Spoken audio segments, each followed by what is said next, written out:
Hello, everyone, and viewers and spectators alike. We are going to be bringing you week number 3 of Splatoon 3E of WSSEA here. It's a high school league for Washington State schools here, and we're going to be bringing you all a lovely match today. My name is Neptune, and I am not alone in this endeavor. My name is Spicy, and I'm once again really happy and excited to bring you some WSSEA Splatoon 3 action. Today we got a matchup between the Splat Spuds out of the Ridgefield School District as again up against Lakeside High School's Eagles. So I think we're in for a pretty good matchup here today. Both these teams hungry to do something big here, and it's really just get something going with their season with a lot on the line so far. It's a long season, but what a way to get some momentum going in, especially now that we already a couple weeks in. A lot, if there's been any new players, they start to have some more experience. I think there's some good stuff we got going on for today. Yeah, for sure. Week 3 is like around generally that moment. It's like, okay, people are figuring stuff out. We're getting our schedules together. We're learning a bit more as a team here. Love to see those positive energies. And it just, the season is also just right here. Fall is also cooling down. Perhaps these players are warming up to compensate as well. So we're going to be going into this matchup here between Splat Spuds versus, what was it, Lakeside High School Eagle Splatoon. Yeah, we're going to be starting up on Splat zones of the maps here. And correct me if I'm wrong here, Spicy, but the format of today is there's going to be a coin flip, and whoever wins that coin flip gets to decide the map, but they have to choose splat zones. Correct. Yeah. So we know we're locked into each mode for each individual game, but the winner of the coin flip gets to pick the opening map, and then from there forward, it's losers picks the game, not the game, the map in the for the next one. So it's a mix of like the traditional counter picking rules, but while also being a little more limited. I think to help with the accessibility of all that and everything, especially within the high school scene. But I really do like the opportunities that these teams have, at least to kind of control their own destiny in terms of like picking what maps they get to pick from, and especially starting off on Splat Zones, a mode where there really is a large variety of maps that are really competitively viable and really have a lot of different ways to play around. I think whoever wins this coin flip, it's hard to figure out what map we're going to be going to right away because there really are so many options we could be seeing. Yeah, definitely. And something I do want to point out too, that on week 3, right? This is when the information is out, right? If you've been watching some of the teams, perhaps like you see a player's POV, or like the high school streamed it as well, or like there was a match covered, right? It's always these situations that just might be occurring, like, oh wait, this team runs this particular weapon. Oh hey, they really are good on this map here. How are we going to prepare for this situation coming up here? And as you said, there's a lot of viable Splat Zones maps as well, and it's been very popular recently in the scene just to start off on Splat Zones, a very neutral mode to be playing your your first game on as well. So I'm curious to see if anyone did their homework. They are high school students after all, right, coming into this set here. Yeah, it's interesting now because you really do get a chance to like study up on teams for lack of a better word. Because like now, especially because we have the opportunity to stream some of these matches, there are some gameplay and some VODs to watch over here, which is really cool now, especially to get this here. We are going to Splat Zone Hagglefish Market, which is such a tried and true Ooh. map mode, especially in like the Splat Zone tier. See it opening up. This is pretty common. I think we're in for some good stuff then. Yeah, for sure. And for those of you who are joining us and have no idea how splat zones work, basically there's this giant square in the middle of the map here. You're going to have to paint it and keep it painted in your own color to be able to score points on the board. If it gets flipped, you get added penalty points depending on how many points you've scored as well. So we're going to be getting right into it here, I believe.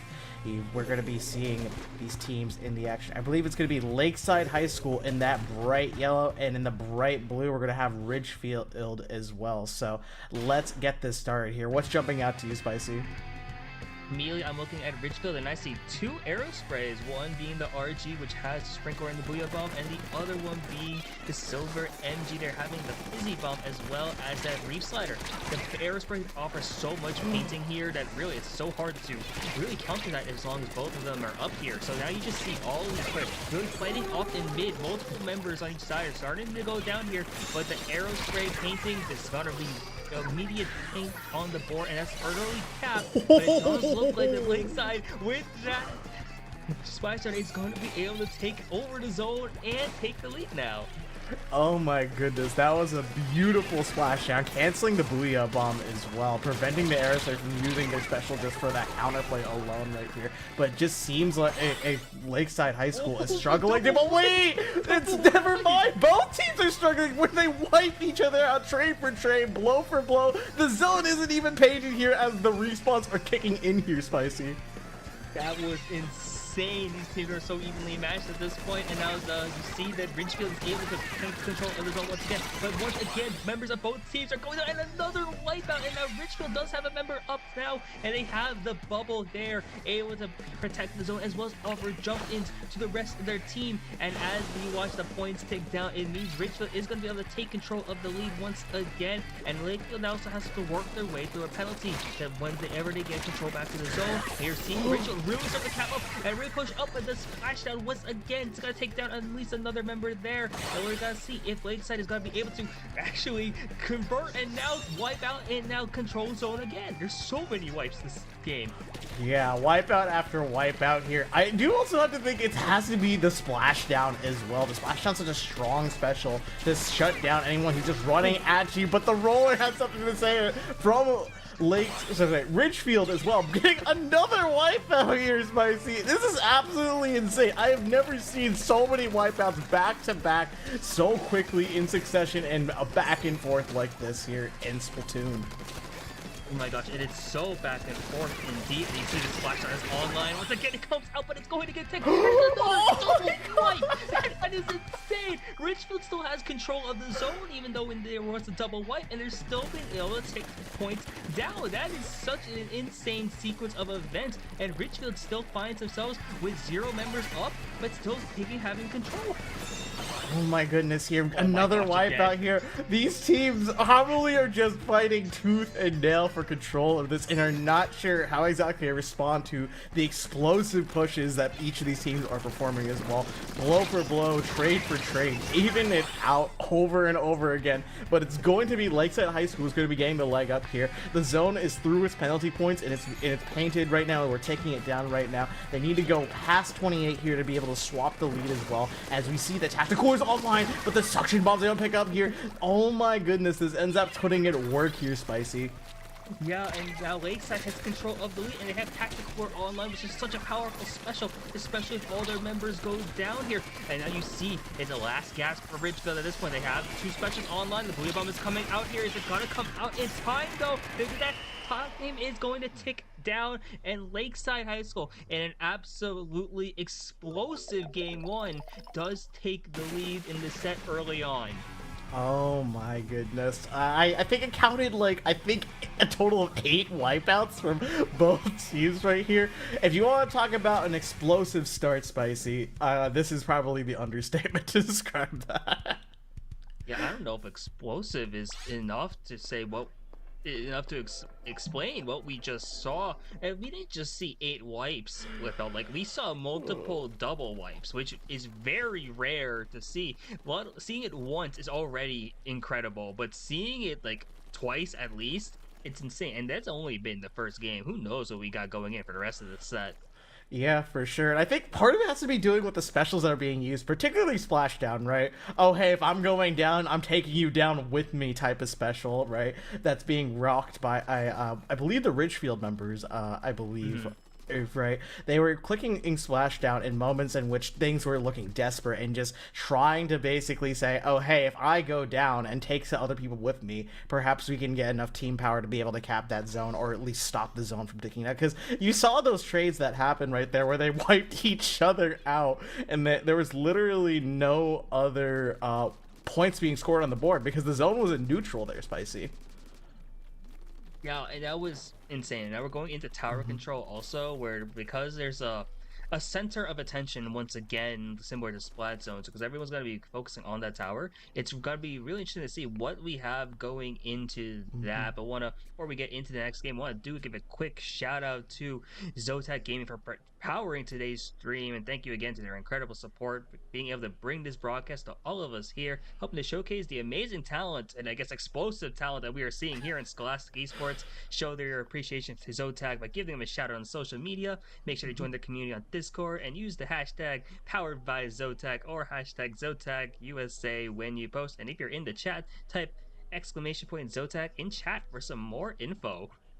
Oh boy, maybe I need to type exclamation mark ZOTAC in chat there, because that sounds very amazing right here. And ZOTAC is offering some pretty amazing equipment, especially if you are into gaming, from what I can tell. So, but regardless, I do need to shift the topic here to tower control as well. So instead of having a stationary objective, right, tower control is going to be a more mobile objective, right, where someone needs to stand on the tower and bring it all the way coast to coast, as a commentator once told me, from the middle of the map to the enemy's base. And typically it gets harder to get into your enemy's base right there, especially when they have high ground as well. So I'm curious to see which TC map is going to be picked here. Ridgefield is going to be having doing the counter pick in their court right now. And I don't know, what options are they going to be picking here, Spicy?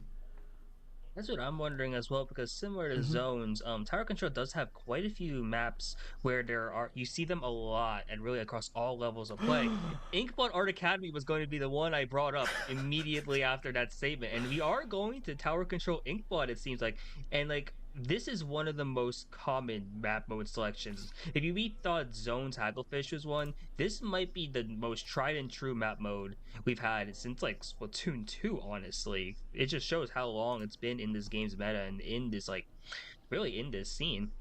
Yeah, I previously was a Smash commentator, right? And I've seen people draw the comparison from Splatoon to Smash right here is, oh, if Haggle zones and Mako zones are your final destinations, then Inkblot's so probably true. your battlefield, right? Whether this is the yeah, I don't know with Pokemon Stadium 2, but just generally speaking, if there's an iconic map mode right here that teams often love to go to and say as this is neutral, this is fair, and we think we can win this, Inkblot Art Academy tower control comes to mind. It really does. Yeah, it's a very even map mode, really, for both teams here, whether you be on the offense or the defensive perspective. And it's such a large reason of why it's picked, especially in a counter pick setting there. It's like, you know immediately where we're going into, so we are going to be rocking into game 2, and I'm really wondering to see the differences in comps, if we're going to see anything, because you saw some very interesting decisions in game 1, and I think a lot of that could work here in game 2. Yeah, we are seeing Lakeside rep the same comp, it looks like, and the Loonhook Blaster is coming out now from Ridgefield along with the Vanilla Slosher. Vanilla Slosher is quite an interesting pick here, because you have the Tri-Strikes, which is able to just quickly strike the tower and get people immediately off of it, right? It's a very deadly weapon in the right hands right now, but already a bloodbath in mid. The roller finds 2-1, but not able to find the others there. Spicy momentum is going to be in Lakeside this time. And Lakeside is going to rock with this momentum here, and tower control is a mode where if you get momentum, it's hard to stop. And look, they look like they have 2 splashdowns online. And never mind, as I say that commentator's curse happening, it's only the zap up from the side of Lakeside, who is able to counteract and convert into a wipe. And this tower is going to keep on going all the way to this second checkpoint. Oh my goodness. Crossdog winning that crucial 1v1 to continue the momentum of the tower, swinging it in his favor here. Viking in this roller here, trying to get them off here, rolling them straight over and getting another straggler, trying to get onto the tower here, turning the tides in favor of Ridgefield. And Ridgefield needs to capitalize here. They're gonna have a couple of specials online. The Blaster is gonna get the assist now, and Lakeside is only 1 member up. It is just their Exploser. Jax as well is painting up. Viking is riding this tower and just seeing what's gonna be happening here. It's only Crossdog at the moment up here trying to stay alive. Now it's the Dooley who has to work their way over here, try to get something going. But meanwhile, it looks like Ridgefield's gonna be able to keep going for now. It's only the roller up. Viking is trying to hold strong here. They're at the second checkpoint, just trying to stay alive here. It does look like they are going to be able to get passes. Will they be able to get the lead? They do get the lead here, and it's absolutely huge. What a push for them still at this point.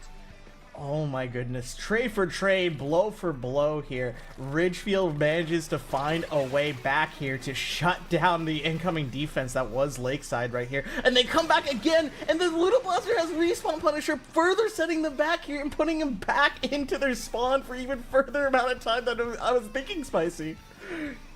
This is insanity that we are watching right now. This game isn't even halfway done at this point either. Just looking at this timer, it's a matter of seeing what's going to happen. The splash shot comes out, not going to be able to find anyone at this point though, but it does offer a lot of good defensive pressure. The blaster is going to be caught out for that sharking attempt, and the slosher as well is not going to be able to do much there, as it does look like Lakeside's going to be able to take the lead once again, and they are starting to snowball a little bit here. Has a lot of momentum. They have Tactical online from Crossdog, it looks like, and now only just a 1v1 at this point. Jax has to save this game. It's a 1v1 between Crossdog and Jax, and Crossdog wins the 1v1 once again before eventually getting picked down here, and it's a crucial defensive stop, it looks like, here for Ridgefield.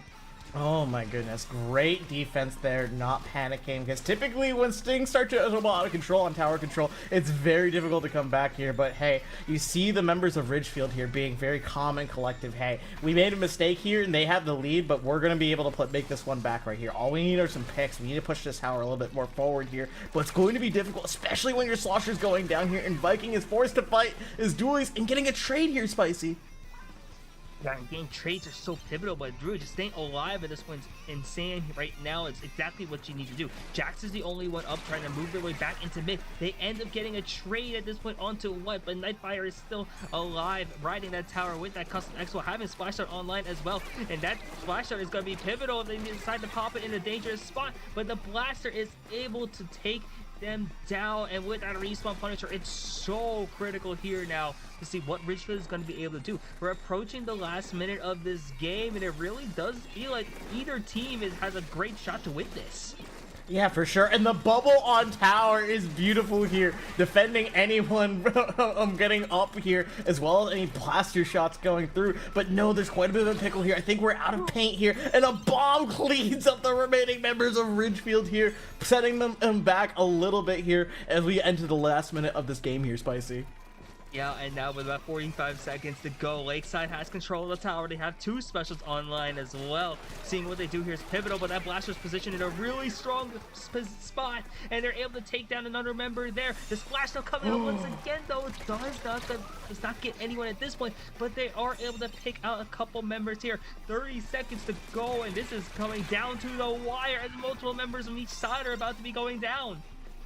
Oh my goodness, Jack getting that pick there on the slosher here, trying to go for another one here, but unfortunately just getting traded out there. But never mind, Nevity coming from the 11th hour, going to be shutting down and trading out their teammate here, going to be riding this tower, trying to stay alive for as long as possible here. The Luna Blaster is going to be the one riding the tower, which is something I don't typically see right here, but it's going to provide a great defense here, giving that trade here. Jax is riding this tower here, another member falls down here.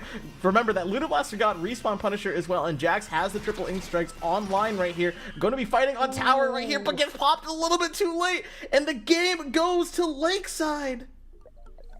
And Lakeside just has a little bit of hope right there, because we saw how much of a lead they built up, taking it to like less than like about 15. They were able to eat up that Ridgefield's last push right there, even with a few members going down. But really, that game incredibly close and back and forth once again. This set has been insane. 2-0 does not feel like a good reflection of what we've been seeing, because you've been seeing the team fighting especially has been going back and forth. I have no idea what to expect going into this game 3.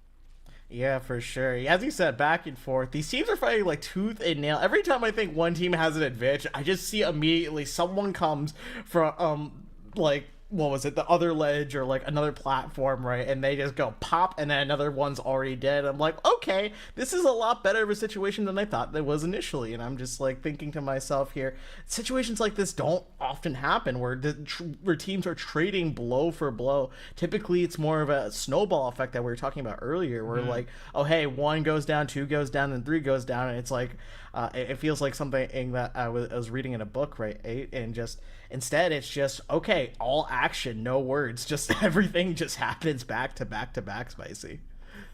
It really does, yeah. It feels that way here, which is very different from what you typically see in Splatoon. To see, Mhm. there are times where you will see these like drastic fights in the back and forth, but to see it sustained over an entire game is not common at all. We went the full 5 minutes there, almost, and trying to see what Mhm. could have happened, and that was insane stuff. We are going into game 3, Clan Blitz Museum. These teams know exactly what they're picking in terms of like map mode selection, because this is another one here with this counter pick option. You see this a lot. Yeah, for sure. Clambless Museum is a very popular map modes here. It's very, I'm very much in my comfort zone when I'm seeing maps Yes. and modes I'm very familiar with right here. And Museum is definitely one of the more fun Clamblitz maps here because you have multiple ways to make it to the basket. You can go up the ramp and through the enemy spinner, or you can take the more risky and shorter approach, which is going through the block and jumping immediately to their platform as well right here. It seems like the double arrow spray is going to be being rocked here once again here, and Vikings going to be playing that oh so beautiful splatter shot. Yeah, I like the addition of the splatter shot here, just offering some extra firepower in the paint as well, and some little range. You can tell they're trying to play a bit fast right now. Ridgefield at this point trying to maximize movement. They already have a power clamp, having some great passing as well, and the reef slider is up at this point here. The Zuka being fired. There's some great specials being used here at this point from the side, and they get another pick with that try. Zuka, they aren't going to be able to connect to the basket right away, but they do have multiple power clamps in play. That is going to be insane if they're going to be able to make this push. They aren't going to be able to do so right there. But did you see how fast that clam economy was built from the side of Ridgefield? That was absolutely insane. Just quickly scooping up all the clams in mid as well as in their base. Oh my goodness, another crucial fight here. But the clam economy is currently in the favor of Ridgefield there. Unfortunately, not able to score all the power clams and dunk it into the basket there. Because to get points on the board, it's not about creating the power clams, it's about scoring them into the basket here. But just right here, it's going to be quite a bit of great defense here from Lakeside right here. Slowly spacing out their enemies here. Looking for an opportunity for them to make the first move so you can quickly defend right here. But hey, Vikings gonna one up of that dualies right there and take another one out here, allowing their teammates to run in and keep this paint control spicy.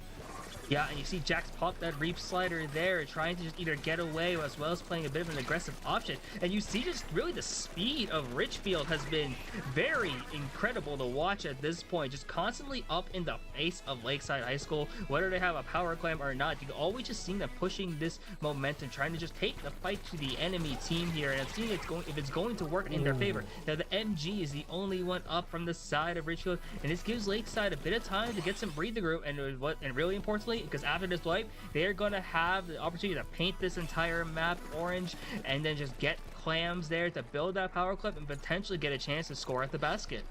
Yeah, for sure here. Something that I saw beautifully done by Ridgefield as well was like passing the clams to each other's teammates to be able to form the power clam as well, really quickly and efficiently right here. But right now, it seems like Lakeside is going to be gathering these clams right here as well, taking two members out right here. It's just going to be Viking on that shot here, ready and willing to defend this platform to prevent anyone with the power clam from getting up right here. We see very patient gameplay here, waiting for your teammates to respawn here before taking any more fights here, but two go down on the side of Lakeside Spicy.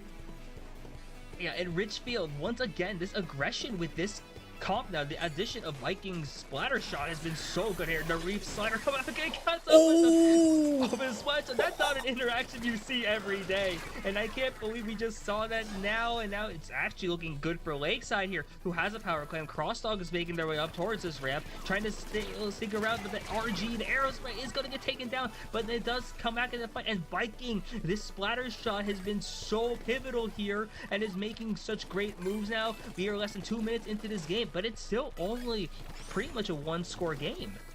Yeah, definitely. One power clam sometimes can decide the entire game as well, because it's just such a mountainous task there. Never mind, it's not a mountainous task for Lakeside High School. They are just built different here. Getting rid of these clams here, and now they're just going to be seeing they can get onto the spinner here. And we can see the shark coming out here. I'm not sure if the other members of Ridgefield saw that here, but they do manage to trade another member out here. And a splashdown, they just find another one here. They just need a power clam to be able to form this here. There are clams, and that's a wipe as well. They're going to get the clams here. The clams are online here, but Spicy, if they tie here, it's not going to be able to swap the lead. It's not enough there either, and they're not even able to tie at this point at now. And you're seeing Ridgefield's defense has been incredible this game. Now watching this clam economy here, because you see that 2 members of Lakeside have 6 available, and that's actually some ingenious sneaking around here. They don't have enough clams to score at this point, but they are going to be able to put themselves in a position to. And now Crossdog is doing such a great job of just being in the enemy base. It's able to get a wipeout into this point. Jax and Crossdog are having a 1v1 in their own spot. Crossdog once again winning a wipeout here and just trying to stay alive and just keeping their team up at this point. And now the Dooley once again has a power clam, and this is maybe another chance for Lakeside to score here. Oh my goodness, Crossdog absolutely popping off and being the MVP for Lakeside High School right there. Constantly holding back the entire firing squad in their own spawn with very little paint, and that is absolutely insane right here. But Lakeside High School still needs to score this power climb into the enemy base here. Now, we are going to have 1 more minute of overtime because the power climb is online here. But Splashdown gets kicked here. The Lakeside needs to be able to break through this defense here that Ridgefield has set up here, but this is very difficult, especially when 2 members are down here. It's just gonna be the Expo here, Spicy. Yeah, it's just the Expo, and they don't have enough distance to get to that clam, and that means Ridgefield is going to be able to take this game, take us to a game 4, and what a great way for them to win this game. Really, just from the clam economy, that early on aggression there, they could have taken that from 100 to like 40 extremely quickly. A lot of impressive showings from Ridgefield, both on the offensive end as well as the defensive end in that game. Yeah, for sure. Just so much good offense and defense right there. And that initial power clam score right there just tilted the seesaw a little bit in Ridgefield's favor here, right? I can still use seesaw, right? There's playgrounds in high school, right? Yeah, for sure. Usually. Yeah, close by. Okay, you know what? Weather Park, they are at here. The seesaw was tilted in their favor right there, and just generally speaking, right, that is just incredible speed, defense, and offense, just well wrapped up in one nice, pretty little present right there, and that was just delivered to Lakeside High School at that clam basket right there, tossing it in, swapping lead, and just keeping it that way. It's just Ridgefield just constantly held their ground on the spinner there, even though Crossdog got into their spawn and started going absolutely bonkers, right?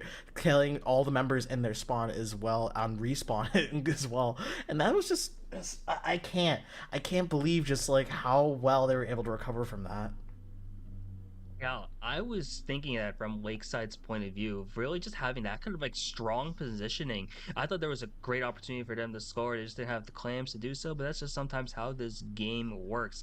But now we're going into game 4, turf war on Bluefin Depot. Okay. Now, it's not often you see turf war in other forms of competitive play. Bluefin is also not exactly a map you see very often, so because this is a counter pick, I'm wondering what Lakeside has planned. They're going into this game 4 picking Bluefin for turf war. You know, perhaps these high school students are seeing something we're not seeing, Spicy. You know, I'm always like, I feel like as the adults, right, we're always like quick to assume, okay, the youngins or something like that, they don't know what they're doing. But I'm just gonna say, let them cook here, because I can see Bluefin working out here for turf war specifically, because I see the vision here. Okay, they have quite a lot of not very good fighting guns, right? But hey, we can use the high ground here, right, to shut them down and just force them into awkward positions, perhaps, to be able to do this as well. And at the end of the day, what matters in turf war is as long as you have the most paint of your color at the end of the day over your enemy right there. But hey, we have 2 arrow sprays and the roller returning as well. So Spicy, let's get into this game of turf war. Yeah, and the arrow sprays, it will get branded as a turf war weapon for a long time because this weapon just paints so well, regardless of its ability to fight. But you were just seeing the painting capability that this weapon has. It's incredible, and you're just seeing it now because they're just seeing this, what we have. It's already, the right side is painted blue. They have the Booyah Bomb up, throwing it over there now. It's offering so much painting pressure, and you're just watching how those paint points in the top right corner just tick up, and just seeing now, well, how are these teams approaching this? And because when we've seen a lot of like fighting in the last few games. Turf War, you might not see it as much because everyone is focusing on the painting, but that doesn't stop Lakeside from getting a numbers advantage at this point. And seeing now, with almost a minute into this game, a lot of resources are being built up, a lot of specials in play, really going to set up for a really interesting mid-game. Yeah, for sure. As you said earlier, like, the early phases of Turf War aren't typically too fight heavy, right? You're mostly focused on painting your spawn here, making sure you have your specials ready for when a fight does occur. Beautiful splashdown coming from Nightfire here on the Explo as well. Constantly keeping paint on the right hand of the map here, and is going to be making way to the elevator as well. Two members, I think 3 members went down there just earlier, and it's just, wait, a wipeout here occurs from the side of Ridgefield. That was amazing, Spicy. Yeah, and wipeouts are so pivotal in Turf War, especially because when no one is up on the enemy team, it just gives you free reign to paint up the entire map at this point. And Ridgefield, with those 2 arrow sprays, is trying to capitalize at this point. They have the Reef Slider online. The Booyah Bomb was popped early here, and another pick onto that Expo. And look at the numbers advantage now from the side of Ridgefield. But we're about to hit the 1 minute mark, and everyone knows that in Turf War especially, everything is pretty much just build up and setting up for the climax that is this last minute, and especially the last 30 seconds where everything really does matter, especially look at how even the game is so far. Yeah, for sure. Both these teams are going back-to-back trip, blow for blow. Beautiful Reef-Slider to go down on Lakeside High School right now, and this roller is just cleaning up any remaining payer. Nom nom nom nom nom. I can't believe we're actually seeing the nom nom nom, but it's actually working out perfectly here. Ridgefield at this point, and now the splash gonna come out, and it looks like it is gonna be able to take 2. And from what is gonna take that and now give them some credit here and seeing if they're going to be able to capitalize onto this now. The last 25 seconds are absolutely everything in Turf War. And just seeing what's going to be happening. Another pick, and that's a huge one from Lakeside High School. And if nothing else happens here, that could be a huge dagger. You see the danger being coming up in the last 15 now, and there's multiple specials online from the side of Lakeside. If they're able to hold on to this, they should be able to mathematically win this out. The splash still coming out once again, and I feel like maybe this might be enough here. Friend Lakeside might have done enough to clinch this set. Oh my goodness, actually. Wait, there's a little bit of paint that's in yellow there in the spawn as well. That's going to be the turning point here for Lakeside High School. Despite taking up that far right hand side of the map right there, that just the immediate pressure and the need to act at the very last second there, kind of tunnel vision in Ridgefield there, and just unable to be able to outpaint Lakeside there. But hey, that is going to be a 3-1 on the side of Lakeside here, which is going to be completing the set as it is a best of 5 as well. So just one more thing, Spicy, correct me if I'm wrong here. Both these teams were 0-2 before, and now one of them has a game to take home for the week. Yeah, both these teams are looking for their first win of the season, and Lakeside was able to do so here. Ridgefield also able to get on the board with individual games here, and they put up one heck of a fight this entire set as well. So like, really, there's nothing to be ashamed of here. And if we seeing the CCA tradition come out potentially Ooh, okay. Which would have been fun as heck to see, because I know that's always a big thing where some teams, especially in like the Scholastic and really playing against other schools, where they will just play out the entire set just for the fun of it, and also just extra practice, which good on them for if they were able to do so.